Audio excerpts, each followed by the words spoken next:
Hey, welcome back to the channel, Warhammer Man Studios. I'm Warhammer Man. Today we're working on a little bit of our kill team terrain for a commission. I was actually just getting started doing a little bit more painting, and I figured might as well turn the camera on and paint with you guys. So basically, we had basically built everything up the other day, and got it all assembled, trimmed it off screen, and then basically just slapped it together nice and quickly.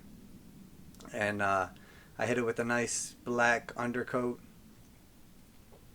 followed by a nice silver as well.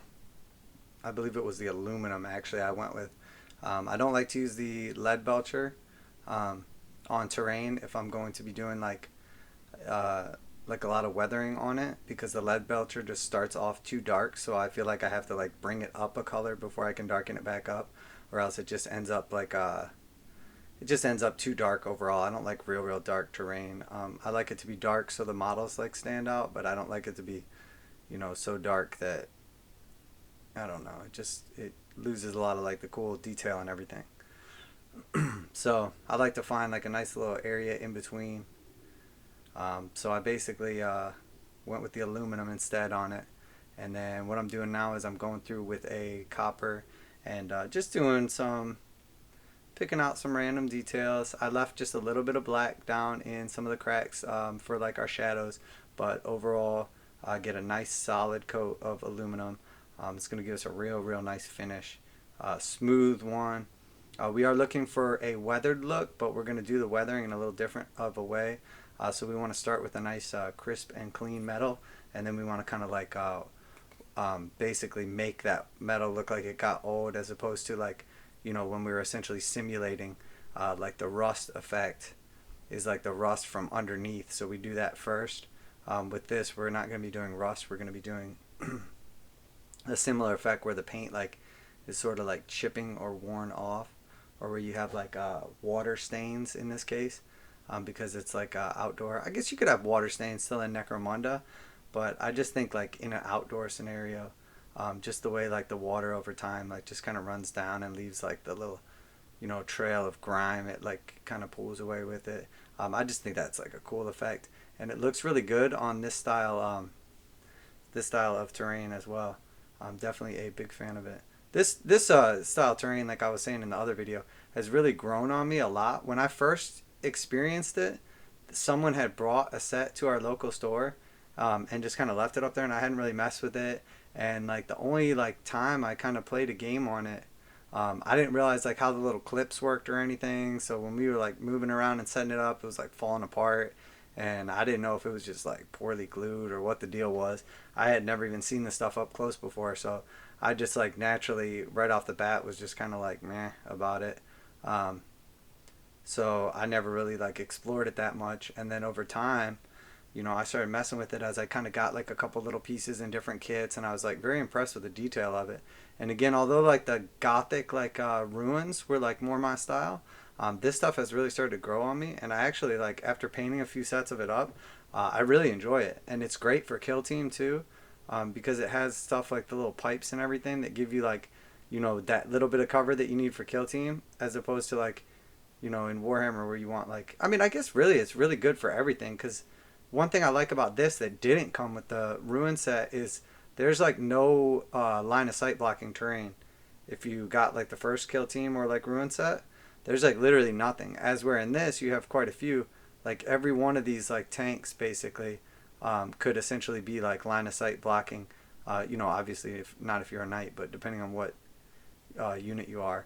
And like the other set just had nothing. So we basically, when we built ours, I took like cardboard afterwards and essentially just like blocked out the first floor. So it's like ITC, style basically. But I don't know. I mean, it should definitely be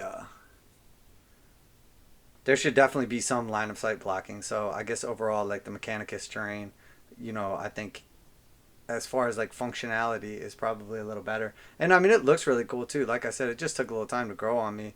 I don't know why initially like I wasn't like super impressed. I think because I saw it a couple times and it just didn't really look like filled out. It was kind of bare. There was like a few pieces here or there, and then like the kill team set just like didn't quite have enough terrain in it for the size of the board.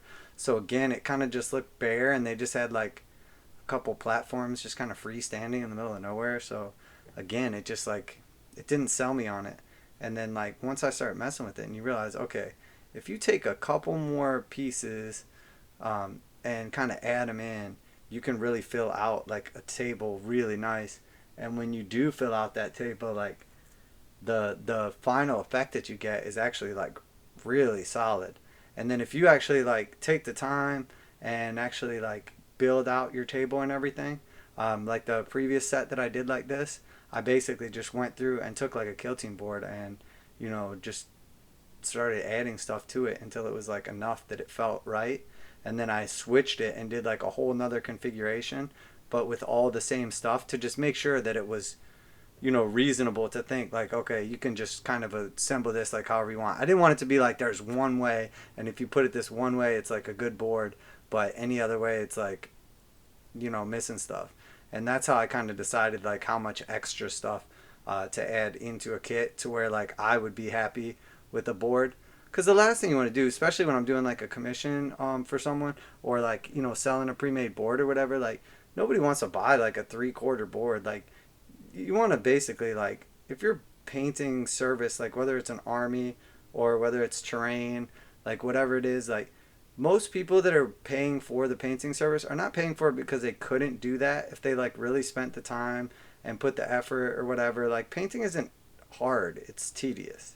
And for a lot of people, like the amount that you get painted in the amount of time and productivity, like it just makes more sense if you're not an efficient painter or you're not a great painter or whatever, to go do what you're efficient at or what you're great at. Like whether you're a doctor, a lawyer, a dish boy, like whatever your career is or job is or whatever in the meantime, you're probably more efficient than that at most people who don't do it every day. So, the way like free trade works is typically like people will go do what they're more efficient at, earn their money, and spend it on the things that they actually care about. And I find that, that's typically who I get as like, customers for commissions or for like pre-painted models or whatever. And, most of the time what they're looking for is they're looking for something that they can literally buy and put on the table and have enjoyment. And a lot of the time, they want to have enjoyment like with their friends, whether their friends are already in the hobby or whatever. Like they want to have that table ready to go, or they want to have that painted army that they can, set on the table and have some fun with. It's like they just want to play the game how the game's meant to be played. And like I totally get it. I agree with that completely. I think that, from like a business standpoint, it makes a lot of sense to do what you're good at and then pay other people to do what they're good at. Like, you know what I mean? If you're good at working on cars, you can work on your own car, or you can, have other people pay you to work on their car. But like, if you're not good at working on cars, it doesn't make sense to go out and, yeah, you could probably change an alternator, but if you don't know what you're doing, by the time you go out and spend all the effort and figure out what you're doing and do it, and assuming you do it correctly, by the time it's all said and done, you could have just paid somebody, $100 or $200 or whatever it is to just put that alternator in for you, and just do what you do. But I mean, that's my take on it. That's kind of how I feel about it. So whenever I do these things up, like whenever I'm doing an army, or whenever I'm doing a terrain set or whatever, like my number one priority is for the people like who get it or buy it, or who potentially like would be interested in it. Looks at it and says, "Wow, that's awesome!" Like I would be happy to put that on the tabletop and know, like, I have a nice looking army, or I have a nice looking table, and like I can have fun and take pictures and not feel like a slacker, like I'm not putting in the effort. Because for a lot of people, it's not realistic to think like you're gonna paint up some army, like a 2,000 point army for a normal person is, I mean, I don't want to say it's like a lifetime, but I know a lot of people that have played Warhammer for years and never had a completely painted army. And especially as like new units come out and the rules change and everything like that, it's not unrealistic to think that you're not going to be able to keep up at the pace that Games Workshop's going. I mean, they are like cranking out new stuff every day. So I don't blame anybody who outsources someone to do an army or do terrain or anything like that for themselves. Like there's a reason people provide services and all these different things. And like there is like you know, if you find somebody who does something for a living, like they probably are good at it because they do it like all day, every day. So, you know, it makes sense. Like, you know, you could basically, you know, do what you're good at and then pay somebody else to do what they're good at. And then everybody wins, you know what I mean? And that's what, you know, that's what obviously the economy is all about in the end. But, I mean, you probably already knew that. So, but I mean, painting is very tedious. And honestly, like, if you don't enjoy it, it's definitely like, I mean, I wouldn't want to do it if I didn't enjoy it, honestly. I used to love playing, and painting was like sort of like a means to an end. Like, I played a lot of tournaments and everything. So I would always like go out of my way to have, you know, whatever army I needed painted up for the tournament. But it was literally like, even though I could paint well, like I made no effort to even attempt to like fully paint stuff. Every once in a while I would do like a model for, you know, like a competition or for my own self, or, you know, like if I was painting on like a smaller like Necromunda gang or something like that, or like you know, a key character in my army or something like that. But I would never like, I was never just at my house painting to try to like get an army painted. No, I might be like doing math hammer, or like, you know, build like 10 lists in a row and just try to like math hammer which one would beat which and what their weakness would be and this, that, and the other. Like, that was much more like my style back then, as opposed to now. I like to just relax, nice and peaceful. Typically I'll put some music on or whatever, but obviously when I'm doing this, you know, it doesn't make sense to have like a bunch of music playing and in the background and then you can't even hear me. But I mean, to each his own though. I find there's definitely something like soothing about painting. But I think in the end, I think part of it is I really like the feeling of completing things. Like, I used to never complete any of my models. I would just work on it, work on it. It would be like super awesome, but I would never finish it. Whether it was like the base or the highlighting, like, I don't know what it was. Some kind of like mental block maybe. Like, if I didn't finish it, like, I don't know. I really don't know. I never really thought about it like psychologically. Maybe I just felt like if I finished it, like it, and it didn't live up to par, like I would be disappointed I wasn't good, or maybe I just like, if I finish it, I didn't get to work on it anymore. I don't know. I barely ever finished stuff. And then I had like a nicely painted Wood Elf army back in the day that I did sell off, and that was pretty well painted. Um, I've had a couple like nice armies along the way, like personal armies before I was like, you know, doing commissions for people, and I'd never really minded letting them go because I always have seen like the level of skill change over time. I guess really because I've been in the hobby for so long too. Like, my best painted miniature 10 years ago is like a joke when I look at it now.